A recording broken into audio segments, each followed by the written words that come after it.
મારી ચેનલમાં તમારું સ્વાગત છે। આજે બનાવીશું બધાની ફેવરિટ એવી પાવભાજીની રેસીપી। તો ચલો રેસીપી શરૂ કરીએ અને રેસીપી પસંદ આવે તો વિડીયોને લાઈક અને ચેનલને સબસ્ક્રાઇબ કરવાનું ના ભૂલતા। પાવભાજીમાં જે શાકભાજી યુઝ કરવાના છે એમાં મેં 1 વાટકી ગાજર, 1 વાટકી જેટલું ફ્લાવર, 1 વાટકી વટાણા, 1 વાટકી બટેટા અને 1 વાટકી રીંગણા એવી રીતે એક સરખું માપ લીધું છે। હવે આ બધા શાકભાજીને આપણે કુકરમાં નાખી અને 2 ગ્લાસ પાણી નાખી અને મીડિયમ ગેસની ફ્લેમ પર 4 સીટી સુધી બાફી લેવાનું છે। તો જ્યાં સુધી શાકભાજી બફાય છે ત્યાં સુધીમાં આપણે પાવભાજીમાં નાખવાની ડુંગળી ટમેટાની ગ્રેવી બનાવી લઈએ। તો અહીં એક જાડા તળિયાવાળા વાસણમાં મેં 3 મોટા ચમચા જેટલું તેલ લીધું છે। અહીં હું બટરનો ઉપયોગ છે પાછળથી કરવાની છું એટલે અત્યારે ઉપયોગ નથી કરી રહી। ત્યારબાદ તેલ ગરમ થાય એટલે 1/4 ટીસ્પૂન જેટલી હિંગ, हाफ टीस्पून જેટલી હળદર, 1 ટેબલસ્પૂન જેટલી સૂકા લસણની ચટણી અને 1 ટીસ્પૂન જેટલો પાવભાજી મસાલો। હવે 1 ટેબલસ્પૂન જેટલી તીખા આદુ મરચાંની પેસ્ટ ઉમેરી અને 1 મોટી સાઇઝની ડુંગળી છે ઝીણી સમારી લીધી છે એને એડ કરી દેશું અને આ બધી વસ્તુને મિક્સ કરી દેશું। અહીં લો ગેસની ફ્લેમ પર આપણે આ ડુંગળીને સોફ્ટ કરી લેવાની છે, એટલે કે 3 થી 4 મિનિટ આપણે સોતે કરીશું એટલે ડુંગળી સોફ્ટ થઈ જશે અને તેલ છૂટું પડવા આવે ત્યારબાદ હવે આપણે આમાં ઉમેરવાનું છે ટમેટાં।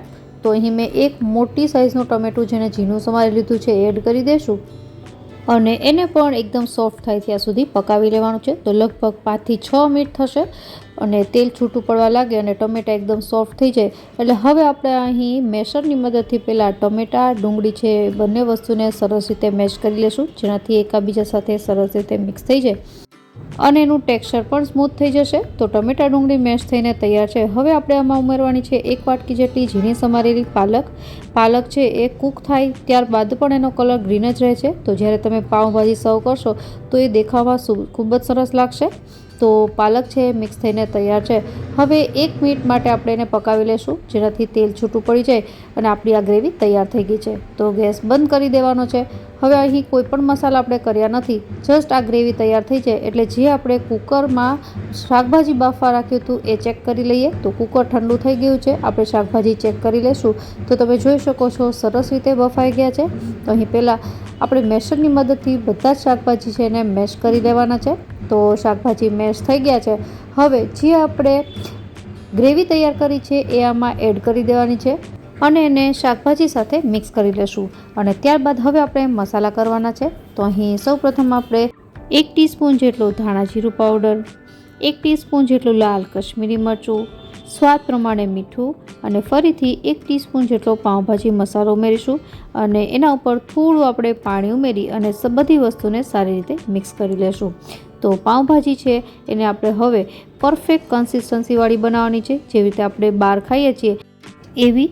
તો અહીં આપણે પાવભાજી છે એને મિક્સ કરી દઈશું અને આને 5 થી 7 મિનિટ માટે એમને કૂક થવા દેશું। તો આ સમયે અહીં હું થોડું બટર ઉમેરી રહી છું, તમે આ રીતે પણ બટર ઉમેરી શકો અને એને મિક્સ કરી લેશું। હવે 5 થી 7 મિનિટ બાદ તેલ છૂટું પડશે એટલે આપણી આ પાવભાજી તૈયાર થઈ જશે અને પરફેક્ટ કન્સિસ્ટન્સીવાળી બની જશે। તો તમે જોઈ શકો છો પાવભાજી છે એને 5 થી 7 મિનિટ થઈ ગઈ છે અને મારે જે ટાઈપની કન્સિસ્ટન્સી જોતી હતી એ ટાઈપની મળી ગઈ છે। હવે આપણે ગેસ બંધ કરી દઈશું। અહીં મેં ક્યાંય લીંબુનો ઉપયોગ નથી કર્યો, તમે પાવભાજી સર્વ કરો ત્યારે લીંબુ છે ઉપરથી નાખી શકો। થોડા કોથમીરના પાન એડ કરી અને મિક્સ કરી દેશું તો આપણી આ પાવભાજી તૈયાર છે। હવે પાવભાજીના પાવ છે એને શેકી લઈએ। તો અહીં મેં એક તવો ગરમ કર્યો છે જેના ઉપર આપણે થોડું તેલ છે નાખીશું અને તેલને આવી રીતે તવા ઉપર સ્પ્રેડ કરી દેવાનું અને ત્યારબાદ આ રીતની સૂકા લસણની ચટણી છે એમાંથી અડધી ચમચી જેટલી લસણની ચટણી અને થોડા કોથમીરના પાન એડ કરી અને એને આવી રીતે તવા ઉપર ફેલાવી દેવાનું છે અને ત્યારબાદ જે આપણે પાવ લીધા છે એને વચ્ચેથી કટ કરી અને આવી રીતે અંદરની સાઈડ અને ઉપર નીચે લસણની ચટણી અને કોથમીર લાગી જાય એ રીતે રાખી દેશું।